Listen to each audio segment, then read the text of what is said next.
नमस्कार. आम्ही आता आहोत पिठापुरममध्ये आणि आता सकाळचे वाजलेत 5.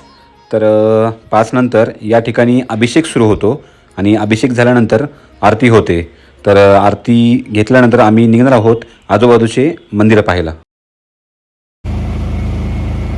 तर आम्ही आता आहोत पिठापुरममध्ये आणि पिठापुरममधून आम्ही आता निघालो आहे पिठापुरमच्या आजूबाजूची देवस्थानं पाहायला. तर जवळजवळ 9 देवस्थानं आम्ही पाहणार आहोत. तर जवळजवळ 35 ते 40 किलोमीटरचा प्रवास आहे. त्या प्रवासामध्ये हे सर्व देवस्थानं आम्ही पाहणार आहोत. तसंच काकीनाडा समुद्रकिनारा इथे देखील जाणार आहोत. परंतु पाऊस चालू आहे इथं. तर पावसाचा वेग जर प्रचंड असेल तर आम्हाला कदाचित समुद्रकिनारा जाता येणार नाही आहे. तर आत्ता आम्ही चाललो आहे ऑटोमधून आणि हे पहा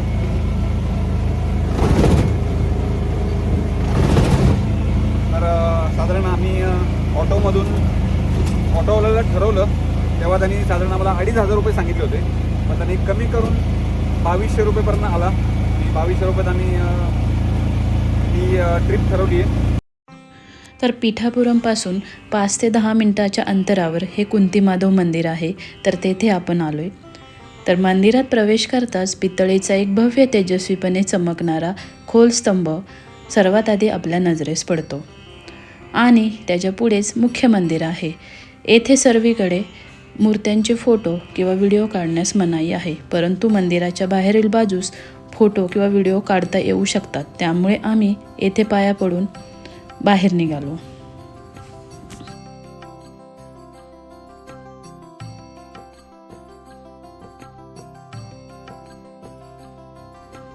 कुंतीमाधव स्वामी हे एक प्राचीन मंदिर आहे, जिथे त्रेतायुगात सीताराम आणि द्वापारयुगात कुंती देवी यांनी पूजा केली असे मानले जाते. 12व्या शतकात राजा पृथ्वीश्वराची आई जय अंबिका हिने या मंदिरासाठी एक प्रकारची भिंत बांधली. अनेक शासकांनी आणि त्यानंतर पिठापुरमच्या जमीनदारांनी मंदिराला जमिनी दान केल्या.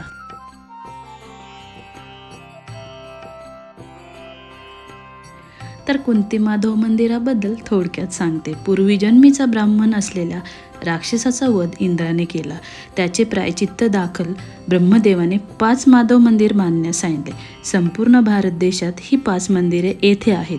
त्यापैकी पहिलं मंदिर काशी येथे बिंदू माधव, दुसरे मंदिर प्रयाग येथे वेणी माधव, तिसरे रामेश्वर येथे सेतू माधव, चौथे त्रिवेंद्रम येथे सुंदर माधव व 5वे पिठापूर येथे कुंती माधव मंदिर आहे.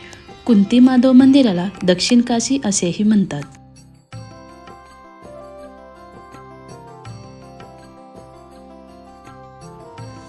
आख्यायिकानुसार चित्रकेतू हा भगवान विष्णूचा परमभक्त होता. त्याच्या कठीण काळात सर्पराज आदिशेषाने त्याला आध्यात्मिक सत्य शिकवले. जेव्हा आदिशेष स्वतः त्याच्या घरी आला तेव्हा चित्रकेतूला गर्व वाटला. आपला महाल सोडताना आदिशेषाने त्याला एक विमान भेट दिले. कैलास पर्वतावरून जात असताना चित्रकेतूच्या लक्षात आले की भगवान शिवाने पार्वती देवीच्या खांद्यावर हात ठेवला आहे. हे पाहून चित्रकेतू हसला आणि म्हणाला, तुम्ही गणांसमोर माता पार्वतीला मिठी मारत आहात. संतप्त झालेल्या पार्वतीने चित्रकेतूला राक्षस म्हणून जन्म घेण्याचा शाप दिला. चित्रकेतूने आपल्या अज्ञानाबद्दल माफी मागितली आणि नम्रपणे तो शाप स्वीकारला. कुंतीमाधव मंदिर झाल्यानंतर आता आलोय आपण कुकुटेश्वर मंदिराकडे. पावसाचा जोर काही कमी होईना आणि आमच्याकडे सुद्धा हा एकच फिरायचा दिवस होता, कारण आमची आज ट्रेन होती. चला तर मग थोडंसं मंदिराबद्दल जाणून घेऊया. कुकुटेश्वर मंदिरासमोर 121 बाय 121 फुटाचा पक्का तलाव आहे. येथे पिंडदान केल्यास आत्म्यास मुक्ती मिळते.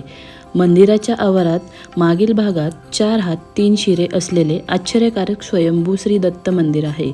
तेथे एक महाशक्तीपीठ आहे. हा परिसर पुरोहुत्तिका म्हणून प्रसिद्ध आहे. पिठापूर हे पूर्व काळापासून सिद्धक्षेत्र आहे.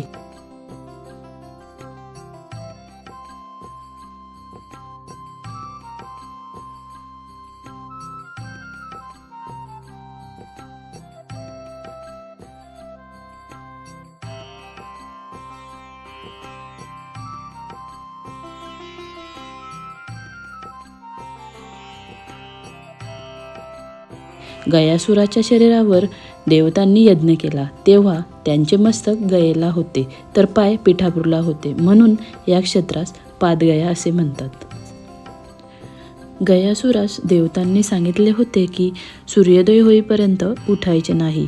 मध्यरात्रीच भगवान शंकराने कुक्कुटाचे रूप घेऊन बांग दिले.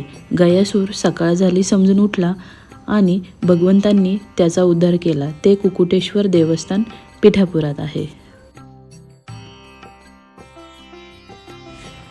पुरातन काळात दक्ष प्रजापती राजाने यज्ञ आयोजित केला होता. त्या यज्ञात सर्व देवतांना म्हणजेच यक्ष, गरुड, गंधर्व, किमपुरुषम, महर्षी, विष्णू, ब्रह्मदेव यांना आमंत्रित केले होते. भगवान शंकरांना या यज्ञासाठी आमंत्रण न दिल्यामुळे त्यांची पत्नी सतीदेवी म्हणजेच दक्ष राजाची कन्या या यज्ञानिमित्त आपल्या वडिलांना भेटण्यासाठी गेली होती. तेथे सतीदेवीने भगवान शंकरांना का निमंत्रण दिले नाही याची विचारणा केली असताना दक्ष प्रजापतींनी भगवानाची अवहेलना केली व त्यामुळे सतीदेवीला अतिशय दुःख झाले.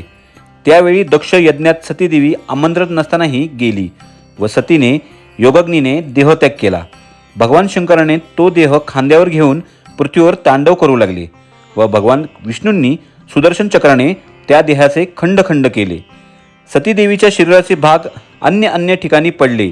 त्यातील पाठीचा एक भाग पिठापूरला पडल्यामुळे त्या ठिकाणास फुरहुत्तिका शक्तीपीठ असे म्हणतात. पूर्वीचे नाव पिठिकापूर व आत्ता पिठापूर असे आहे. श्रीपाद श्रीवल्लभ म्हणतात, श्री पिठिकापूर माझे अत्यंत प्रिय स्थान आहे. पिठिकापुरात मी जन्मलेल्या माझ्या मातेच्या गृहातच माझ्या पादुकांची प्रतिष्ठापना होईल. माझा जन्म कर्म हे अत्यंत दिव्य आहे. ते एक गोपनीय रहस्य आहे. तू श्री पिठिकापुरातील माझ्या पादुका प्रतिष्ठा स्थळापासून पाताळात जाऊन तेथील असलेल्या कालनागाची भेट घेऊन ये. श्रीपादांची बहीण विद्याधारी, राधा व सुरेखा यांचा विवाह पिठापूर येथे झाला. त्रेतायुगात भारद्वाज ऋषींनी पिठापुरात सवित्र काटकायचन यज्ञ केला. काशी निवासाचे फळ पिठापूर निवासामध्ये आहे. ज्याला पिठापूर निवासाची इच्छा आहे त्यालाच ही संधी मिळते. पिठापूरला खास पौराणिक महत्त्व आहे. याच परिसरात कालाग्नी शमन दत्त मंदिर आहे. काळ्या पाषाणातील दत्तमूर्ती अत्यंत तेजस्वी व जागृत भासते. हे दत्त मंदिर श्रीपाद श्री वल्लभांच्या काळापासून असल्याचे सांगितले जाते. या परिसरातील स्पंदने श्रीपाद श्री वल्लभांच्या अस्तित्वाची ग्वाही देतात. सध्या पावसाळा सुरू आहे, त्यामुळे फोटो आणि व्हिडिओ काढण्यास थोडा अडथळा येतोय. पण जर तुम्ही या मंदिराला यायचा प्लॅन करत असाल तर पाऊस संपल्यानंतर म्हणजेच ऑक्टोबर ते जानेवारी हा काळ योग्य आहे. या व्हिडिओमध्ये कुंती माधव मंदिर आणि कुक्कुटेश्वर मंदिराबद्दल माहिती पोहोचवण्याचा प्रयत्न आम्ही आपल्यापर्यंत केला आहे. आता पुढील व्हिडिओमध्ये श्री दत्त अनघालक्ष्मी मंदिर, ऐश्वर्या मंदिर, अन्नवरम मंदिर, गोपालबाबा आश्रम, श्री स्वामी समर्थ मंदिर तसेच काकीनाडा समुद्रकिनारा याबद्दल माहिती आपल्यापर्यंत पोहोचवणार आहे. तरी आता हा व्हिडिओ आम्ही इथेच संपवतो आणि भेटतो पुन्हा एका नव्या व्हिडिओसोबत. तोपर्यंत धन्यवाद.